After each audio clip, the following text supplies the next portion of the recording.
Good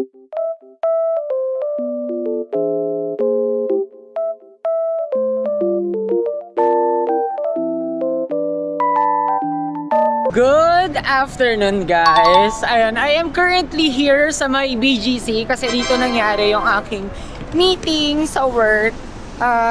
It's been so far not time, pero hindi ako na-vlog after nung last day na pauwi kami ni El going back here dito sa Manila. Kasi for some reason, ang dami ko ring backlogs na work na kailangang asikasuhin. At I am heading to Uptown para i-check yung unlimited na offer sa Pancake House. I'm not sure if dito ako sa Uptown or doon ako sa may Shangri-La. Kasi nung sinusearch ko yung Pancake House piyok pa. Nung sinusearch ko yung Pancake House labo Pancake House Mega Mall, parang wala atang lumabas. Ang meron lumabas is yung sa may Shangri-La. So yun nga pala guys, soon malalaman nyo kung ano yung business na binuo ko. Ay, kasi tinitest ko pa yung mga products na meron ako eh. So bago ko sila ilabas sa market is kailangan matest muna. Pero meron na ako mga friends na nagpa-reserve nung item na yon at kukuha sila. Ganyan natin kasi ito talaga yung gusto ko life na life. Yung dito city life, province life, pwede bakasyon, pero ito talaga. Yan, welcome to BGC. And ay malapit lang naman. Walking distance from Uptown. Galing ako dun sa aking meeting. And check natin kung merong Pancake House dito. Kung wala naman, let's go to Shangri-La.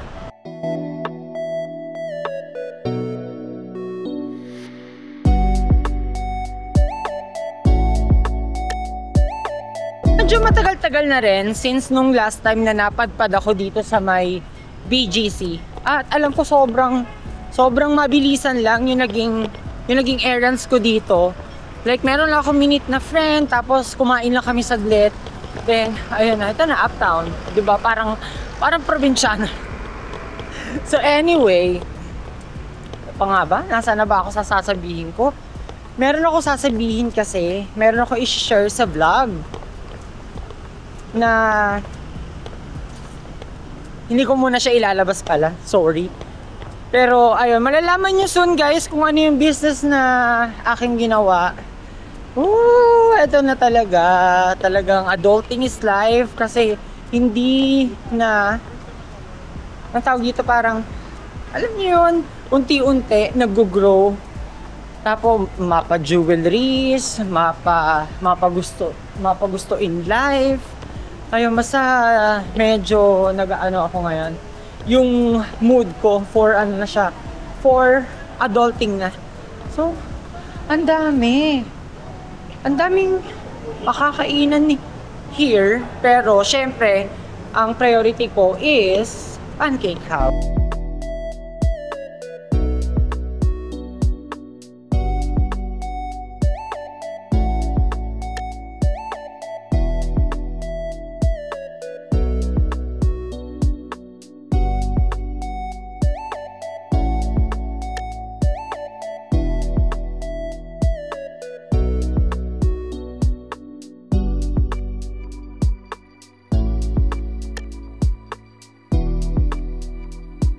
Ako nadaan ng art gallery doon. I must say na hindi... Wait lang.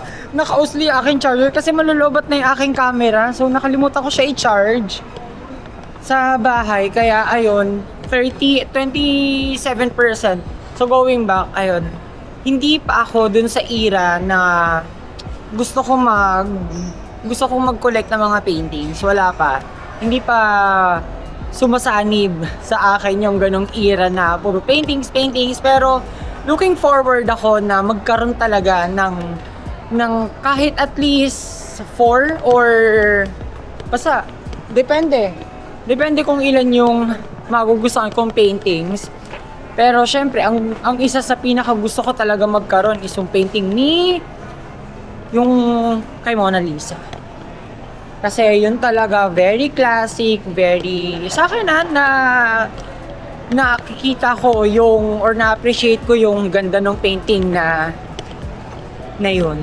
Anyway, dami ko chika ngayon sa vlog kasi bibihir parang tsaka isa pa sa thing na gusto kong ma-improve bago man lang sana matapos yung 2025. Although hindi pa naman siya matatapos kasi ano pa lang naman, August is yung pag nagbablog yung tuloy-tuloy. At ayan, naalala ko na, meron palang pancake house dito pero yung sa pinakataas, yung merong church doon. At grabe, ang ganda ng view. Ito, ayan. Ayan siya, guys. Tapos ayun yung Tesla, Diyos ko. OMG. My dream car. My dream car, pero takot ako mag-drive. To be honest. Pero kailangan malabanan ko yun. Kasi kung talagang gusto ko magkaroon ng sasakyan, hindi ako aasa. Or syempre, hindi naman laging merong driver at ang mahal din. Meron ding lasa yung pag-hire ng driver. So, puntahan na natin yung pancake house. Then, ito yung sinasabi ko sa inyo, yung 4th floor. Tapos, merong church. Yan siya. Church, pero... Kasi ano pa lang naman, Friday, dapat kasama ko si Elle na magpa-pancake house. Pero magpa-pancake house na lang kami kapag off niya na ulit. Kasi naka-duty pa siya. Panood ko sa isang vlog, guys, na ito. Blinkins. Ayan, 250 pesos. Pero ako in-order ko lang is yung Choco Butternut na Munchkins and yung Munchkins na ito, Bavarian filling. So fini-figure out ko pa kung tawag dito. Kung itutuloy ko yung pancake house. Kasi baka bigla akong tawagan. Mahirap na kung naka-pwesto naman ako doon. Tapos, kailangan ko rin naman umalis. Pero ayun, I got lang 2 Munchkins from Dunkin Donut. Nakita ko kasi. Tsaka medyo nahihilo-hilo na rin kasi ako, guys. Yun ang nagiging pansin ko sa sarili ko na kapag nahihilo na ako, kailangan ko na ng something sweet. Kasi kahit na hindi ako correct me if I'm wrong, pero kahit hindi ako nagba-blood sugar test, ayun, nararamdaman ko. Tapos after ko kumain ng sweets, medyo yung aking pakiramdam ay okay naman na. Ay, nag-ikot-ikot lang ako here.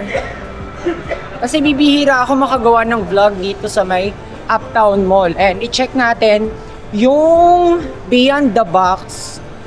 Kasi parang minumulto ako ng Apple Watch eh. Yung Apple... Hello, doctor. Yung dapat nga Apple Watch Ultra 1. Pero sayang. So ano na tayo? Pwede tayong mag-Ultra 2. Ito siya, guys. Ang ganda.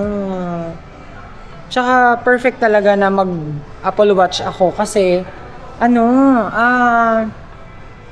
naka-iPhone nga ako. So lahat ng notifications, tapos makakapag-reply pa ako, pwede sa Apple Watch and then sa aking phone. Anong series to, miss? SE. How much? Magkano to? Yung 44 po yung size is 13,990. Yung 40 po na, ito sir, 12,100 mo. Ito SEO. Tama ba? Si Series 10 pwede sa tubig dagat? Yes, dagat. Pero may nakasabay ako sa Palawan. Naka-watch. Pwede naman siya kasi baka kasi nasira. Kanila. Magkano tong ganito kalaki? 39.90. Oh, ito na. May discount pa yun kapag nag-straight pa. Touch coated na yun sir. 13.9 yung kanilang SE.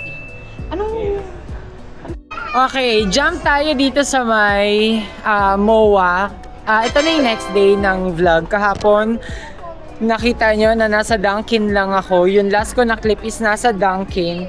At for today, ay nandito naman akong sa MOA kasi napadaan lang ako pero dapat uuwi na ako sa bahay. Eh, nagkataon na yung aking meeting is malapit lang dito sa area. So, might as well. Nasabi ko, ano kayo meron sa MOA? Eh, yun, napadaan ako dito sa SMX Convention. At tumitingin ako ng, actually, nakasale yung Toy Kingdom ba to? Hindi, parang hindi. Ah, yeah, Toy Kingdom. Nakasale sila. Tapos, ang tinitignan ko is, yun. Ito mga Hot Wheels na to. Kasi naka-buy to, yan. Ito siya, naka-buy to get one for free. So, bali 3 peraso na siya. Matagal na ako nakakita ng mga ganyan, lalo na sa mga 7-Eleven, sa mga convenience store. Pero hindi ako bumibili. At, wait lang, pasukin natin tong bilihan ng mga ano ba to? Pop. Ito oh, tignan nyo na lang guys, yung mga ganito. Ayan. Si Pao ang merong ganitong toy pero hindi ko alam kung ano yung toy na meron siya dun sa kwarto pero nakikita ko siya ng ganyan toy eh. Pero ako parang mas gusto ko talaga yung Hot Wheels. Pero balikan natin, ikot lang tayo. So puro mga toys lang. Syempre nasa event nga tayo or nasa fair tayo ngayon ng mga toys. Ang dami mga nakasale dito. Meron tigo 100, merong 50% off. Tapos ito namang car na to. Yan siya ito. Ay! Ayan. Bubuin pa ata to eh. 400 na lang. Sana pa ba? Ito meron. Meron din ito 50 pesos. Tapos itong dalawang toy na to. Ayan. 100 pesos. Ang dami. Nako. Wala. Ma-upload ko kasi to. Siguro baka tapos na kasi next week na ako ulit edit. So tingnan natin, ang cute ng Bob. Tapos may mga stuffed toys din. Ito 500 pesos lang. 550 pala to be exact. Ayan, may mga jackets. And oh, may mga espada rin pala. Ayan, magaan lang naman ito. 1,000. Tapos ito mga palawit sa bag. Nako, nagfi-feeling bata na naman ako dito. Nakakita lang ako ng mga laruan. Ano ba? Ang dami. Wait lang. Ah, pati yung maleta na air wheel. Wait lang, check tayo. Ay, sige. Magkano naman yung mga ganito? 31,500. Ito ba yung pambata na ano? Pwede siya pang bata, basta cash. Pero hindi pang matanda. Ito na po pang ay, parang pwede rin. Meron tayong pang bata talaga, sir. Ito oh. 40 kilos. 15,000 and 10,000. Ilang kg to? Ito po, net weight 9.4. Pagdating sa mga airlines ng Asia, exempted. Plus 7 but wala tayong problema sa Thank you. Ayun, para sa next trip namin. Air wheel! Akala mo talaga traveler eh. Bibihira lang ako mag-travel. Ano ba ka naman kayo? Sinabi ko nga sa inyo na hindi ako ganun ka-tight pagdating sa pagta-travel. Pero ayun, ang dami makikita dito. May mga strollers, may mga cars for kids na lalaki. And dito naman is yan, Kodomo Playhouse. Oh, nakita ko na naman yung ayun na yung lampshade na yun. Mas ang dami fair ng toys. So sana lang meron ako mabili, no? Pero ay, gusto ko na rin kumain. Medyo nagugutom na rin kasi ako. Tapos sila may cameras for kids. Hello. Cute eh, ano? Ito siya. Hello. May mga voice singers na rin siya. Ito pang babae, oh. Ang cute. Ay, sorry. Kasi ito, oh. Ayan guys, tignan nyo. Ayan. Ang cute nito. Anong tawag sa ganito, kuya? Printing cameras po. Ah, okay. Ito yung mga samples. Yung mga nabiprint out. Ito, oh. Para mas maaliw yung mga bat. Ayan. Ang cute.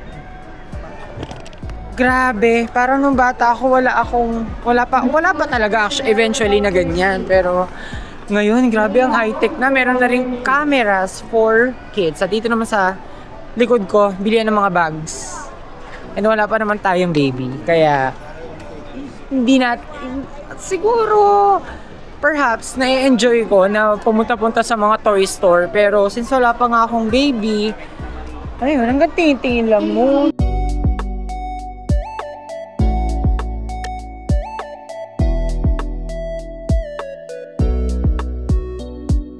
Good afternoon, guys. So, I am currently here sa may Pasay area para magpa-hair done. And nakita ko lang sila sa Facebook. Actually, kahapon, wait lang, hubarin ko muna yung jacket ko.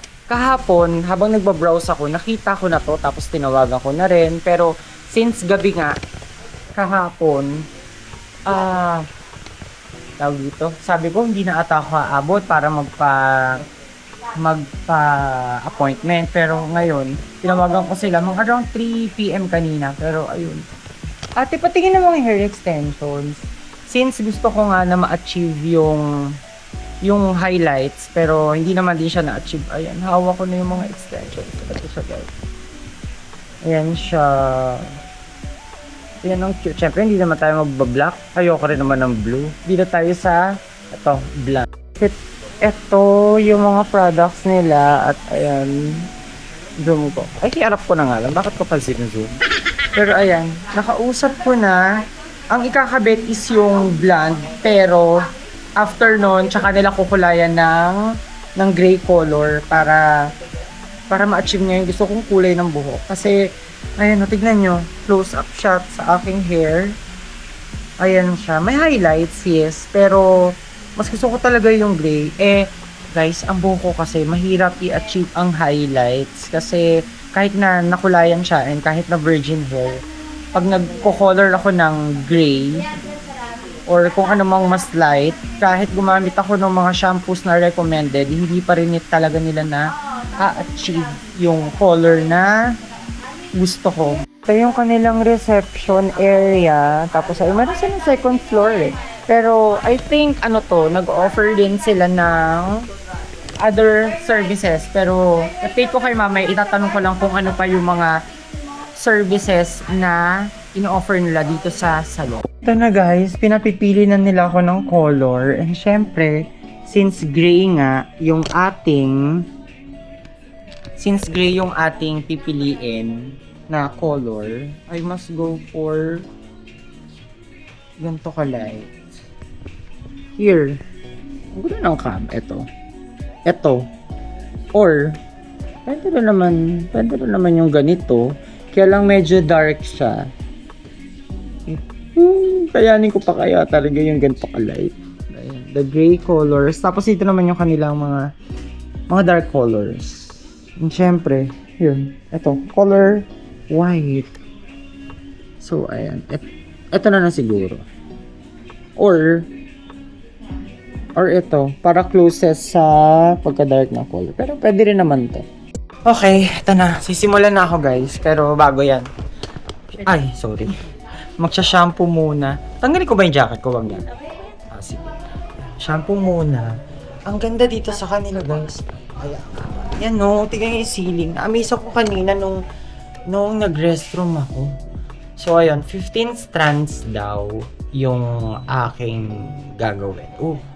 Guys, ang high-tech dito sa salon na to kasi yung kanilang, di ba, papashampoo ka lang. Tapos after mo kapag sinashampoohan ka, nagmamassage. Grabe, ang ganda. Yan. Ito yung aking itsura. Yan. In-advise kanina na pwede naman daw na ma-achieve yung color na gusto ko. Yun nga lang kasi ang diferensya ng hair ko, kapag nakukulayan siya ng gray, yes. Nagigray talaga siya, pero kahit alagaan ko siya sa shampoo na recommended, minsan nagkukulay kalawang, and bas okay na rin na ganun extensions na lang para at least hindi siya agad mag-fade. Ka-high-tech here, Alam mo yun sa mga malls, guys, yung massage chair. Grabe. Ganito yung feeling. Sinashampuhan ka na, minamassage ka pa. Ayun. Kachat ko si Joy. Kasi nag-send siya sa akin ng photo na nag-ano siya, na nagpapamanicure. So, balikan ko na lang kayo, dala-dalawa yung hawak. Done na ma-shampoohan.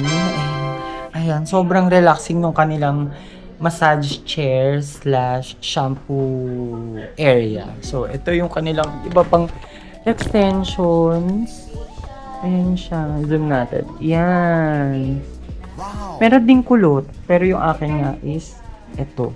Ayan. Lumipat ako ng pwesto dito daw. Tapos meron din sila dun, oh. Wigs. Yan.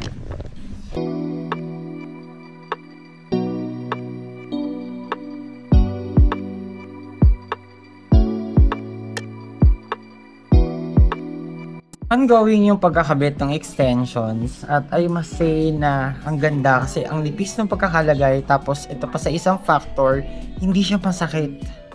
Hindi masakit at all. Wala akong nararamdamang parang nakakairita factor sa paghahawi.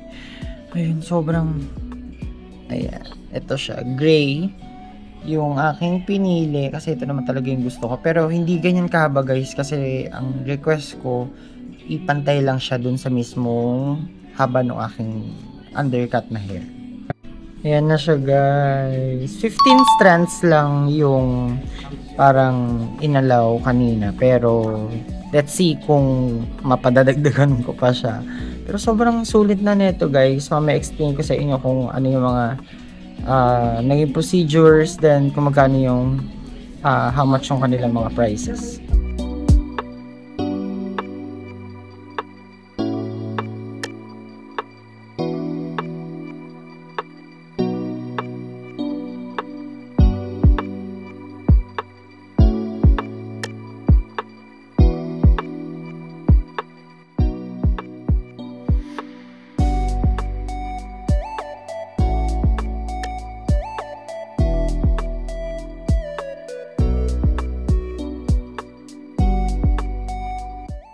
Yan, hair done. Ito yung kinalabasan guys. At ito yung matagal ko na talagang pangarap na buhok na hindi ko siya ma-achieve kung magpapa-color lang ako. Pero ayan, sobrang na-love ko yan. Tapos sabi, pwede daw na kapag uwi ko mamaya tapos gusto ko pa na padagdagan, padagdagan ko pa daw. Pero enjoyin ko muna tong ganito, no? So ayun, magbabayad na tayo. Magkano ulit yung total, miss? 2,250. Ang mura lang guys. 15 strands. And syempre, gamitin ko yung aking love na love.